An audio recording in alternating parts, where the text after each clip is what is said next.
Thank you so much for joining me on another episode of Taste and See with Dee. I am your host, Dee, and today I want to present to you a recipe of all recipes. A recipe that's so simple and so delicious that you'll pass it on for generations to come.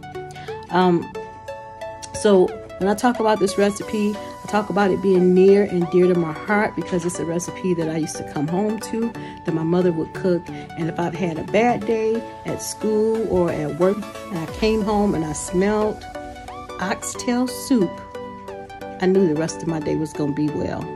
This recipe is so good, it can promote world peace. That's how serious I am about this. It can get you that engagement ring you always wanted. It's just really warm, really fuzzy, really endearing. Growing up in Michigan, where it was cold like 9 months out of the year, it was always refreshing to come home to a nice hot bowl of oxtail soup. Try this one out. Oxtails are, don't be afraid of that name, all oxtails are beef tails or cow tails. And they're so delicious if they're prepared properly. All right, let's get into this recipe. I grew up on this recipe. My mother used to make it quite a lot. She loved to be in the kitchen more than usual, probably more than I did. But me, in my generation, because I have kids and I work, I always made my oxtail soup in my crock pot so that when I came home from work, it would be all set and ready to go. So this is what we're going to do today. We're going to make it in the crock pot. I have beautiful pieces of oxtails right here. And what I did is I trimmed the fat off of them first, because the worst thing you can have is a greasy soup. So you see how I trimmed the fat off the edges? Usually they come with a lot of fat on them, so it's best to trim the fat off before you put them in the soup. Then I have my bay leaves and my onions, my salt, garlic flakes, onion powder, basil leaves, and I have a cup of cooking red wine. Now these are all the ingredients I'm going to use to start off my oxtail soup.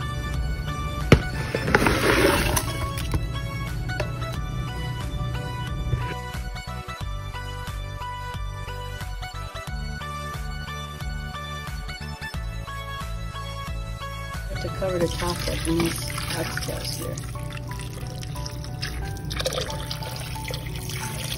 And it's smelling good already because of the red wine and all of the spices. So what's going to happen now is I'm going to put this on. It's going to cook overnight for about 8 hours. And after 8 hours, it should be nice and tender. At which time I'm going to add my vegetables and my tomato sauce to finish it off. Oxtails have been on for the last 8 hours. You see this fat on the end here? If you ever see a lot of fat, all you have to do is just skim it off the top. But these oxtails are really tender and they make the house smell like heaven. Now I'm gonna put in my vegetables.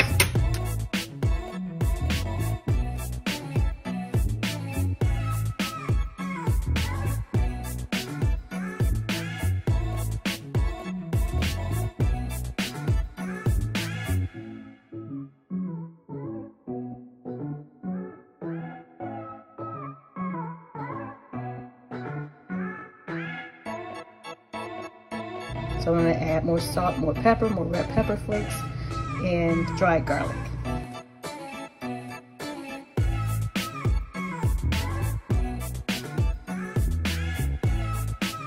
I'll add just a little bit of sugar. Then I'll let this cook cook the vegetables off for another hour and a half. And then this dish will be all set. Do you see how tender the meat is? I usually finish off my oxtail soup with a hot pan of cornbread.